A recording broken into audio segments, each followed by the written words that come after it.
Bem-vindo a todos. Para começar a nossa primeira aula de Química, conceitos básicos de Química, vamos primeiro procurar entender que mesmo antes do surgimento da Química como ciência, o ser humano, a humanidade já utilizava diversas transformações na sua vida. Então essa é a intenção de você trabalhar um pouco do histórico da química.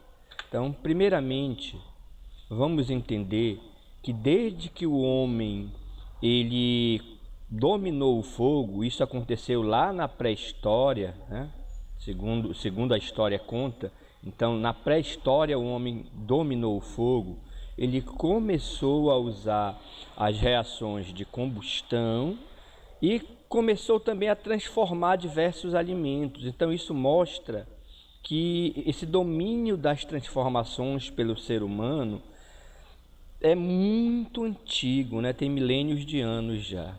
Então o fogo é um marco determinante aí para o homem trabalhar as transformações, utilizar as transformações, tá certo? Então entenda isso. Também na pré-história, o homem começou a obter e a transformar os metais. Olha, é o primórdio da metalurgia. Então, também ainda na pré-história, o homem já começou a transformar e obter os metais. Se você lembrar das suas aulas de história, você lembra que a pré-história lá tem a idade da pedra lascada, a pedra polida, idade dos metais, não é isso? Então, quando o homem começou a obter e a transformar esses metais em utensílios e armas, não é isso? Para a sua defesa. Então, o homem ele começou a trabalhar essas transformações. Então, perceba que já é um domínio antigo da humanidade. Outro exemplo bem antigo é a curtição de peles de animais, né? O couro. Então, o homem também já transformava essas peles, já tinha processos de transformação dessas peles, e ele ia obter o couro que ele transformava em vestimentas, né? E outros acessórios, certo? Então, isso mostra muito as transformações presentes na vida da humanidade. Outro exemplo antigo é a obtenção de tintas e corantes e suas aplicações. Então, é outro domínio antigo do ser humano. Então, civilizações muito antigas, egípcias, fenícios, já tinham corantes, já obtinham esses corantes através de transformações, né? E tinham a sua utilização, a aplicação desses corantes. Então, isso aqui é um pequeno exemplo. Existe muito mais, mas não dá para a gente falar todas as transformações que o homem já conhecia desde a antiguidade. Isso aqui são os principais exemplos, tá bom? Então isso mostra que o ser humano já dominava muitas transformações bem antes do surgimento das ciências, tá? São conhecimentos empíricos, né, adquiridos pelo homem desde a antiguidade, desde a pré-história. Tá certo? Eu acho que ficou claro isso aí. Bom, esses conhecimentos de transformações, eles foram se acumulando, né, com o decorrer do tempo, né? Uma coisa lógica, o homem vai evoluindo, vai obtendo mais conhecimentos, tá? O tempo vai passando e isso vai acontecendo, ele vai obtendo mais conhecimentos, esses conhecimentos vão se acumulando. E esses conhecimentos das transformações, eles culminaram com o surgimento da alquimia. Olha só, uma palavra que talvez você já tenha ouvido falar muito, os alquimistas, a alquimia. A alquimia, tá certo? Seria a aplicação desses conhecimentos das transformações. Só que esses conhecimentos, eles ainda estavam impregnados de muitos dogmas, né? E um pouco de misticismo, magia. Não é em si a ciência livre, né, da religião, das crenças. Ainda tem muito, tá, do ritual religioso impregnado nessa alquimia, porque ela também continha dogmas, né? Dogmas são crenças pré-estabelecidas que você tem que aceitar como verdade absoluta E não pode contestar. Como existe na religião, muitas verdades que você tem que aceitar e pronto. Então, na alquimia também tinha muito disso. Na realidade, esses conhecimentos das transformações que o homem conhecia, muitas vezes eles já estavam impregnados de rituais religiosos, né? Quer dizer, o homem usava rituais e fazia essas transformações, tá certo? Então a alquimia, ela também não se livrou desse histórico, tá, ok? Desse conteúdo religioso. Então a alquimia, ela tinha o seu lado de dogma, o seu lado de misticismo, tá certo? Mas ela contribuiu muito com novas técnicas e equipamentos de laboratório. Então ela teve uma contribuição importante, essa alquimia. Por quê? Porque os alquimistas, eles buscavam praticamente duas coisas, né? Através do seu conhecimento das transformações que eles tinham, os alquimistas, eles buscavam o elixir da longa vida, que seria uma bebida que daria a vida eterna, e a transmutação. O que seria a transmutação? A transmutação seria transformar os outros metais em ouro, né? A transmutação. Então era isso que os alquimistas em si buscavam. Então nessa busca incessante por esse elixir da longa vida e essa transmutação, eles desenvolveram técnicas muito importantes até hoje em dia e equipamentos de laboratórios também, tá certo?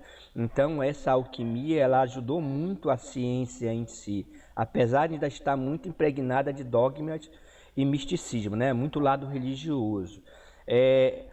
A alquimia, ela surgiu em diversas partes do mundo, do planeta. Existiam alquimistas árabes, existiam alquimistas chineses, tá? Existiam alquimistas egípcios. Então as pessoas que dominavam essas técnicas de transformação tinham esses conhecimentos, né? Então esses conhecimentos acumulados eram os alquimistas.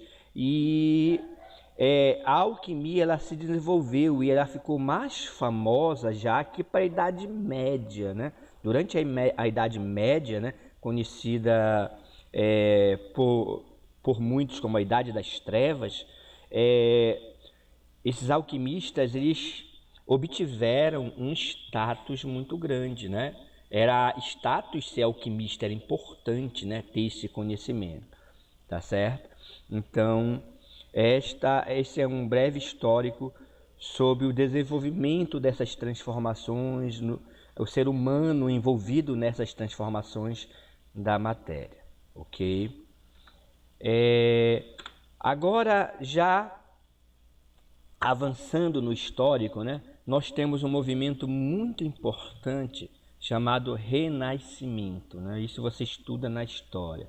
Esse Renascimento, né, ele enfraqueceu os dogmas religiosos. Esse foi um movimento, né, que procurou um novo paradigma para a humanidade, né, para o pensamento do ser humano.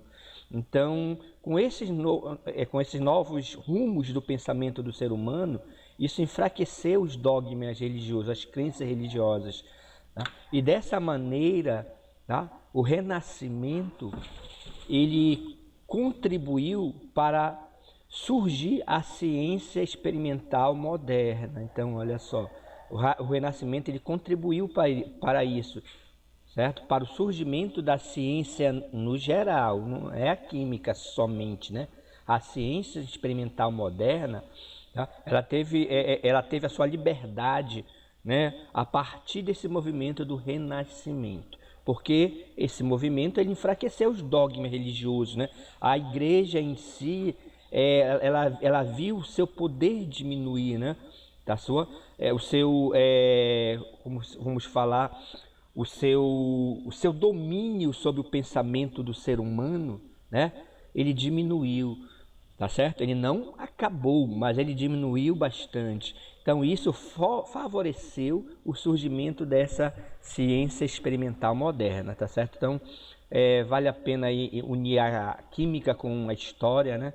certo? Outro movimento importante foi o Iluminismo, que você também estuda em história. A própria Revolução Industrial também ela contribuiu muito para o desenvolvimento científico, tá certo? Então você tem aí um movimento importante, né? E aí eu vou falar do cara mais importante, entre aspas, né? Tiveram vários cientistas importantes nesse desenvolvimento da química ou até mesmo das ciências em geral, tá certo? As ciências, essa ciência experimental moderna. Tiveram vários cientistas, Francis Bacon, tá ok? Dalton, Boyle, Robert Boyle. Então tiveram vários cientistas, tá bom? Mas eu vou destacar aqui, talvez o mais importante, porque muitos autores atribuem a Lavoisier o início da química moderna. Então vou destacar esse cara, o Lavoisier. Então Lavoisier, ele atentou muito, desculpa, ele atentou muito para a medição nas balanças, tá? Então ele começou a usar, além de usar as balanças nos seus experimentos, ou seja, usar bastante a medição, ele aperfeiçoou as suas balanças. Ele conseguiu fazer balanças muito precisas, coisas que não tinham até o momento. Tá? Então acontecia muita variação, muito erro nessa medição, e Lavoisier ele conseguiu, tá, diminuir essa variação, diminuir esse erro, porque ele produziu balanças mais modernas, né? Balanças mais precisas, tá bom? Então você tem aí a precisão nas medidas e a utilização constante da balança nesses experimentos.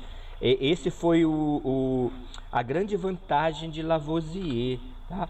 E com essa utilização de balanças, também ele desenvolveu novas técnicas experimentais. Olha só, ele desenvolveu diversas técnicas experimentais na análise das transformações da matéria.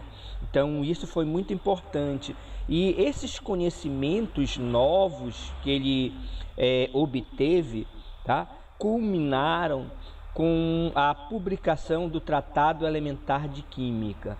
Então você tem aqui uma imagem desse tratado original, tá certo? Lavoisier era francês, tá? Inclusive ele foi guilhotinado na Revolução Francesa, né? Tá? Rolaram as cabeças. Então, mas ele teve uma importância muito grande, porque para a maioria absoluta dos autores atribui-se o momento desta publicação, Tratado Elementar de Química, como o momento oficial do surgimento da química moderna. Então ele é conhecido inclusive como o pai da química moderna, tá certo? Então ele é conhecido como o pai da química moderna porque atribui-se a ele o surgimento a partir do momento desta publicação. Tá? Tiveram outras publicações importantes, como a de Robert Boyle, tá certo? Mas a maioria atribui o momento do nascimento da química experimental e moderna neste momento, tá certo? E como eu falei para vocês, ele é conhecido como o pai da química moderna. A química como uma ciência experimental, que atentem para isso, né? A química é uma ciência experimental. Isso às vezes confunde o aluno pensando que a química é coisa de laboratório. Não, o conhecimento nascido da química é um conhecimento em geral experimental, mas esse conhecimento ele é aplicado na sua vida, no seu cotidiano, tá bom? Não confunda. Então, o conhecimento ele advém, né, de experimentos, tá? É um conhecimento que você vai obter através de experimentos. É uma ciência experimental, tá bom? Mas é uma ciência que está presente no nosso cotidiano, tá bom? Então não confunda isso. Então esse é um breve histórico do surgimento da química. Então nesse momento surgiu a química, tá ok? Então eu estou tentando explicar da maneira mais simples possível, tá? Sem correr muito, para você ter uma boa aula de química.